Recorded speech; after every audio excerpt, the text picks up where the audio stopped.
Zur, our question is related to verse number 75 from Bani Israel, which is also called Surah Al-Isra. And the wording is A'udhu billahi minash shaitanir rajim.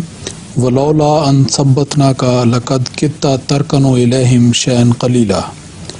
And if we had not strengthened thee with the Holy Quran, even then thou wouldst have inclined to them. Even then? Not even. In italics they have given. Even then thou wouldst have inclined to them but little. No. Yeah. Even is wrong, absolutely wrong. Yes. If you are not, then you would have. Yes. Then you, and if we had not strengthened thee with the Quran, then you would have inclined to them but little. There is no need for then either. Yeah. Yes. And where is the Quran mentioned? I don't see anywhere. Read the verse. وَلَوْلَا أَن ثَبَّتْنَاكَ لَقَدْ كِدتَّ تَرْكَنُ إِلَيْهِمْ شَيْئًا The قَلِيلًا. Quran is not mentioned. Yes, also in italics they have given. So there is no need. These italics have not, in my opinion, Yeah.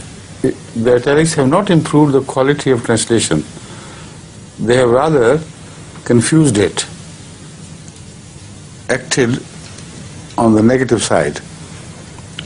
The Holy Quran does not claim here that if we had not strengthened you with the Quran, then you might have drifted away.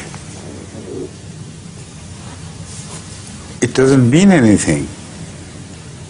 Even before the Quran, Muhammad Rasulullah Sallam could not drift in any other direction but that of God.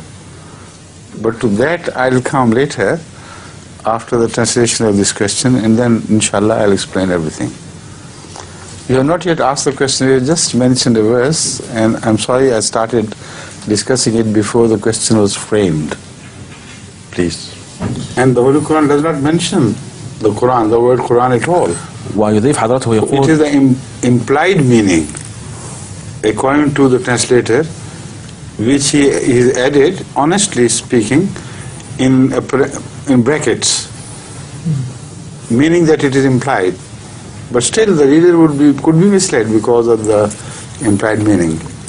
Yes, please. She said, I would like to know which period of the life of Hazrat Muhammad sallallahu alaihi wasallam does this verse cover. Also, I would like to know the meaning of لَقَدْ كِدْتَ تَرْكٌ إِلَيْهَا. Yes, that's what I thought you would ask. And partly I have already answered. It covers every moment of the life of Hazrat Muhammad Rasulullah sallallahu alaihi wasallam. And the Quran gives full support to his inclination towards God. The concept of his, the claim that he remained inclined towards God right from the childhood, right from the point of birth. There never was a moment when he looked otherwise, in other direction. So this verse cannot be interpreted in any manner which is contradicted by the entire life of Hazrat Muhammad Rasulullah sallallahu alaihi wasallam. That's one thing which must be made clear, because the Holy Quran itself presents him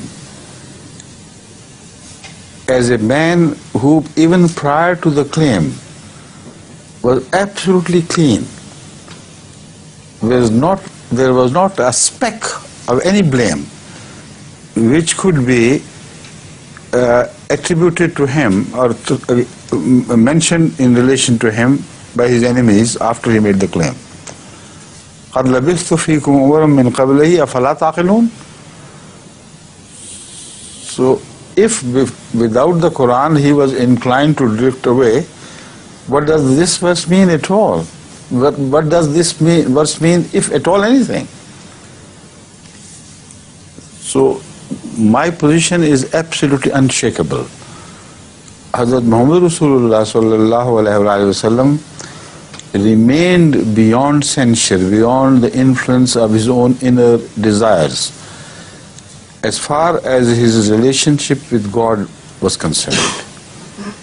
He was ever inclined, like Abraham was ever inclined, and that's why he was called Hanifan. So Hazrat Muhammad Rasulullah sallallahu alaihi wasallam was throughout inclined towards God. And again, the verse of Surah An-Nur, speaking of him as the symbol of light of God, also speaks or asserts the same thing. It says, وَلَوْ لَمْ تَمْسَسْهُ نَارٌ.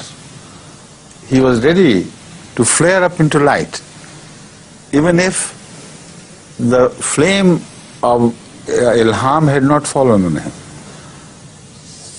So this verse cannot be interpreted contrary to the witnesses, to the statements of the Holy Quran mentioned elsewhere, and contrary to his own pure life throughout the period that he lived here. Correct? So what is the meaning? The meaning is that the issue is taken on principle. And this relates to every prophet of God. And it also speaks of a psychological trend in man. So the warning is given to the prophet, not that he could do it, but to all those who follow him.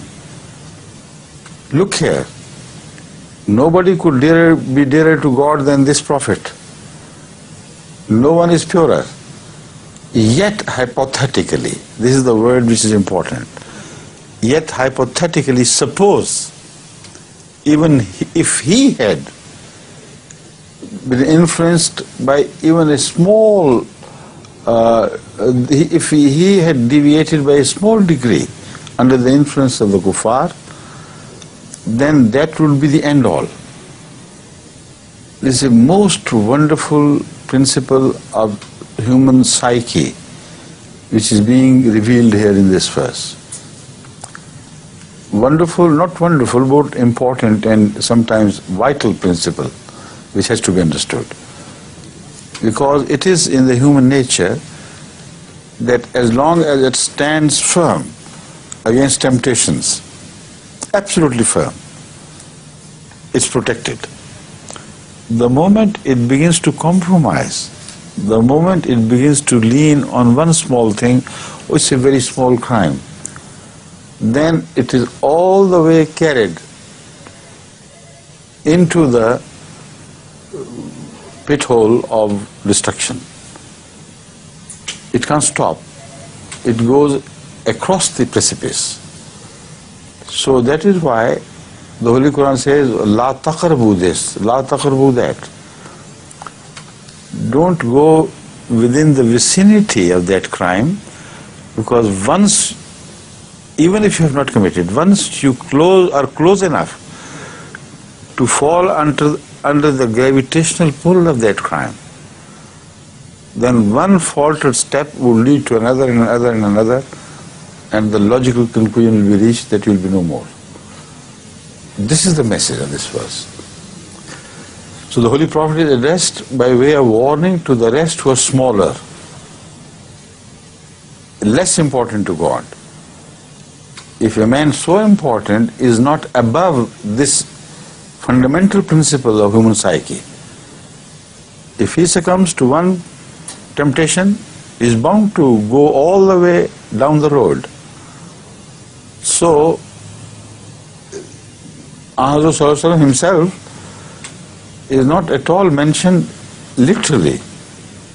He is mentioned in a state of hypothetical address to a prophet. That's all.